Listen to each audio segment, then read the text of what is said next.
Nakuha pa rin ng Ukraine ang mga garantiya sa seguridad mula sa Estados Unidos ng Amerika. Ngunit nananatili ang tanong, sa anong halaga? Bago talakayin ng administrasyon ni Donald Trump ang seguridad, nagsagawa muna ng lihim na negosasyon ang mga kinatawan ng Ukraine at Federal Bureau of Investigation. At ito ang naging isang napakakakaibang pangyayari. Kalaunan, iginiit ng kanluraning media na tinalakay ng mga opisyal ng Ukraine sa FBI ang amnestiya kaugnay ng iskandalo sa korupsyon ni Mindich. Kapalit nito, sumang-ayon ang mga opisyal ng Ukraine na suportahan ang planong pangkapayapaan ni Donald Trump at makakuha ng garantiya sa seguridad kapalit ng pagsuko ng teritoryo. Ipinakita ng negosasyon sa Berlin na tumanggi pa rin ang Ukraine isuko ang teritoryo nila. Pero ang mga garantiya sa seguridad at higit pa mga legal na pinagtibay ay makukuha pa rin ng Ukraine mula sa Estados Unidos ng Amerika.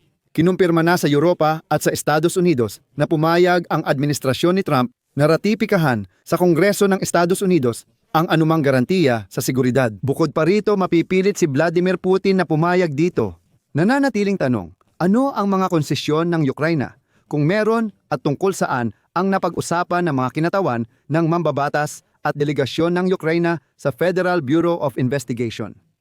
Ako si Alexi Pichi. Tara't pag-usapan natin ng detalyado ang paksang ito. Pero bago natin simulan ang episode na ito, hinihiling ko sa inyo na mag-subscribe sa channel, pindutin ang like at mag-iwan ng kahit anong komento sa episode na ito. Mag-subscribe din kayo sa aking Telegram channel na Pichi News.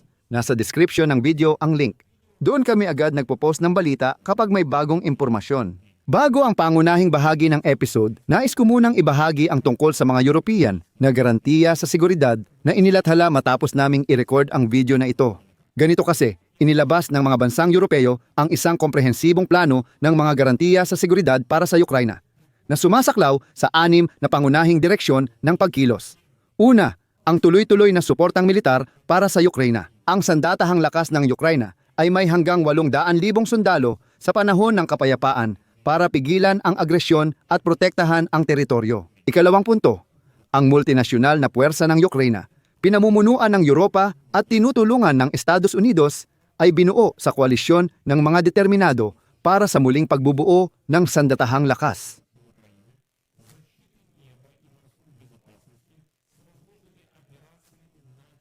Ikatlong punto, kontrol sa tigil putukan sa pamumuno ng Estados Unidos kasama ang internasyonal na partisipasyon para maagap matukoy, maitala at matugunan ang mga paglabag at pag-atake. Ika-4, legal na obligadong mga garantiya sa seguridad sakaling magkaroon ng panibagong pag-atake na kinabibilangan ng obligadong tugon gamit ang militar, mga patakaran sa paniniktik, ekonomiya at diplomatikong paraan. Ika-5, pamumuhunan sa pagbangon ng Ukraine, pondo sa rekonstruksyon, kasunduan sa kalakalan at kompensasyon sa pinsalang dulot ng Rusya. Nakapirmi ang mga ari-arian ng Rusya sa European Union hanggang mabayaran ng Moscow ang lahat ng reparasyon sa Ukraine. At ang ika-6 na punto ay ang pagsuporta sa pagpasok ng Ukraine sa European Union. Sa kabuuan, mukhang malakas ang mga garantiya ng seguridad mula sa Europa. Idagdag pa, pumayag si Donald Trump na ratipikahan ng Kongreso ng Estados Unidos ang mga garantiya ng seguridad na ito. Ngayon, punta na tayo sa main topic ng episode. Dahil sa likod ng pagkuha ng mga ganitong garantiya ng seguridad, ay mayroong isang bagay na nakatago na alam nyo, maaaring ikagulat nating lahat, pero isa-isahin natin ito. Donaldo, sige, magsisimula ako sa pinakabagong balita. Magbibigay ako ng pahayag mula sa isang Amerikanong opisyal matapos ang negosasyon sa pagitan ng Ukraine at Estados Unidos sa Berlin. Sinabi niya na si Donald Trump ay nakatutok pigilan ang pag-usad ng mga Ruso papuntang kanluran. Sa ganitong mabuting intensyon, parang pinipilit ng Estados Unidos ang Ukraine na isuko sa mga Ruso ang ating mga teritoryo. Ayon sa White House, naniniwala ang Estados Unidos na tatanggap ang mga Ruso ng seguridad sa pinal na kasunduan. Naniniwala si Donald Trump na kaya niyang kumbinsihin ang Russia na tanggapin ang mga garantiya na katulad ng nasa Artikulo 5 ng Charter ng NATO. Nasiyahan si Trump sa mga resulta ng negosasyon sa pagitan ng Ukraine at Estados Unidos sa Berlin at ayon sa opisyal, 70% ng mga issue mula sa planong pangkapayapaan ay nalutas na nakakatawa dahil bago pa man sa Berlin, ang pinakamahirap na bahagi ay ang natitirang 10% ng mga issue. Pero may mahalagang senyales. Sinabi ng opisyal ng White House na ang pinal na desisyon tungkol sa teritoryo ay gagawin ng Ukraine at tanging Ukraine lamang. At pagkatapos nito, nalaman na tumawag si Donald Trump kay Zelensky at sa mga Europeo upang talakayin ang negosasyon sa Berlin sa pagitan ng delegasyon ng Ukraine at Amerika. Pero sa episode na ito, magpo-focus tayo sa mismong nilalaman ng negosasyon at ilang mga nakatagong detalye. Magsisimula ako mula sa malayo. 3 linggo na ang nakalipas, niyanig ni Pangulong Donald Trump ang Europa at Ukraine sa 28 puntong planong pangkapayapaan para sa ating bansa, na karamihan ay inuulit ang mga pahayag ng Russia. Naglabas ang mga opisyal ng Ukraine ng kontrapanukala na humihiling ng legal na garantiya ng proteksyon laban sa agresyon ng Russia at pagpapanatili ng mga teritoryong hawak ng Ukraine. Ang 20 puntong plano ng Ukraine para sa pagtigil ng digmaan na malamang hindi tatanggapin ng mga Ruso ay bahagi ng pagsisikap ng Ukraine na pigilan ang mga kahilingan ni Trump at Putin na inilatag noong nakaraang buwan. Ito ay tungkol sa pagsiguro ng kapayapaan ng Ukraine sa pagbibigay ng mas malawak na teritoryo kaysa sa hawak ng mga Ruso ngayon. Ayon sa mga lider ng Ukraine at Europa, ito ay magpapahiya sa Ukraine at gagantimpalaan ang Russia sa kanilang agresyon. Sa huli, sa negosasyon sa Berlin, muling kinumpirma ng Ukraine na hindi nila basta-basta ibibigay ang anumang teritoryo sa mga Ruso.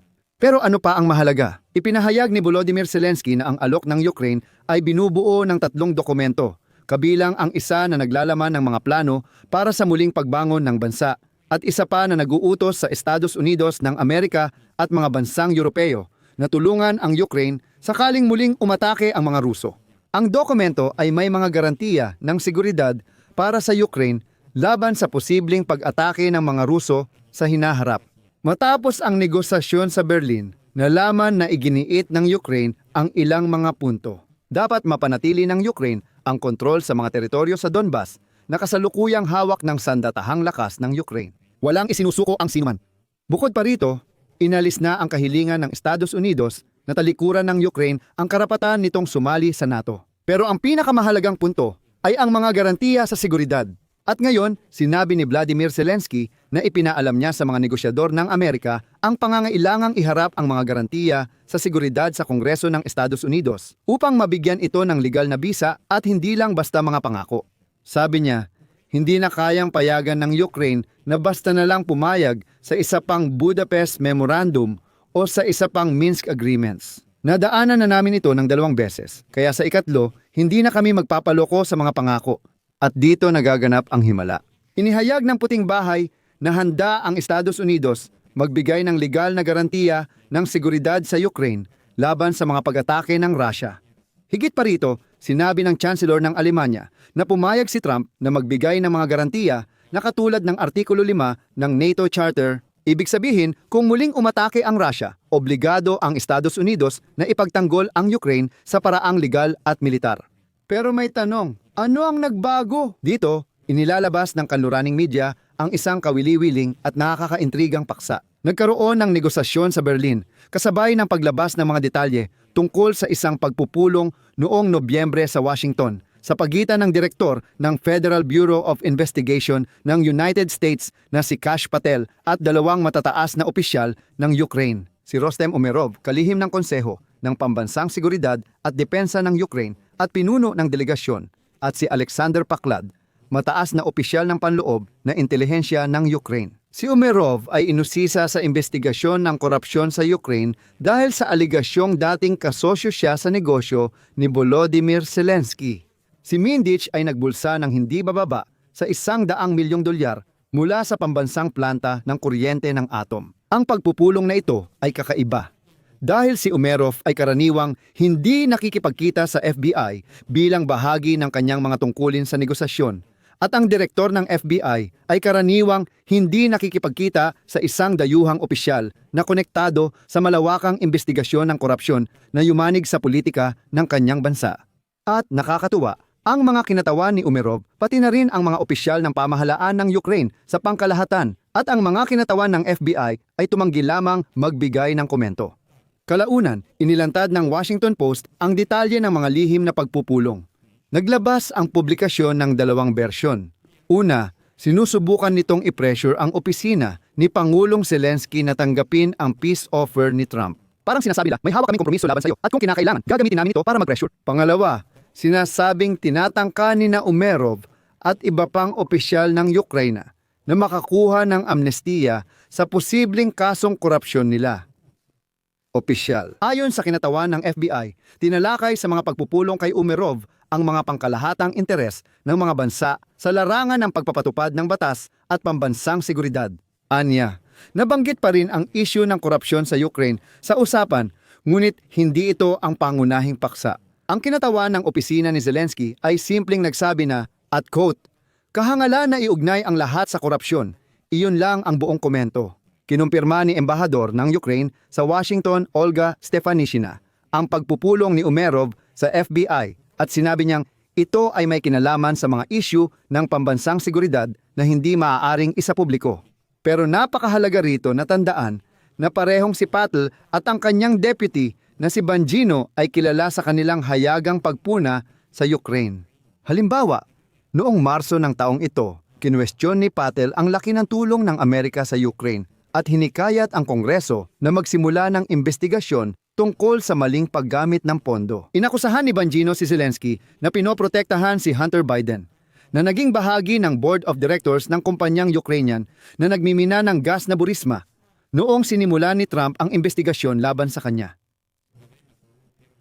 Tinanggihan ni Zelensky ang hamon at tumestigo laban kay Hunter, pati na rin pinigil ang 400 M tulong militar. Divishmar. Sa totoo lang, nakalimutan ni Patla na si Vladimir Zelensky ay tumanggiring tumestigo laban kay Donald Trump noong ang mga demokratiko ay nagsusulong na ng impeachment laban sa kanya. Digital na Zapolitvo at tumanggi si Zelensky dito. Nakikipagtulungan sila sa National Anti-Corruption Bureau of Ukraine, National Anti-Corruption Bureau of Ukraine, para matulungan ang Ukraine malampasan ang epekto ng korupsyon mula pa noong Soviet era. Hindi karaniwan ang mataas na antas ng pagpupulong ng mga pinuno ng FBI at delegasyon ng negosasyon ng Ukraine. Kaya, pinapayagan ko lang na balang araw ay malaman natin ang mahahalagang detalye sa likod ng mga negosasyong ito para sa kapayapaan. Dito ako maglalagay ng tutuldok. Ilagay ang opinyon at konklusyon sa comments. Mag-subscribe at pindutin ang kampanilya. Kung naging interesante sa inyo ang episode na ito at may nakuha kayong kapaki-pakinabang na impormasyon, maaari ninyong pasalamatan ang aming trabaho sa pamamagitan ng inyong donasyon o bayad na sponsorship subscription sa YouTube channel na ito. Makikita ang lahat ng detalye at link sa description ng video at nakasaad din doon na suportahan ang channel ni Alexi Pichi. Pumili kayo ng kahit anong format na pinakakomportable para sa inyo. Magpapasalamat ako sa kahit anong oportunidad sa inyong suporta. Hanggang dito na lang, ingatan ninyo ang inyong sarili. Paalam sa lahat.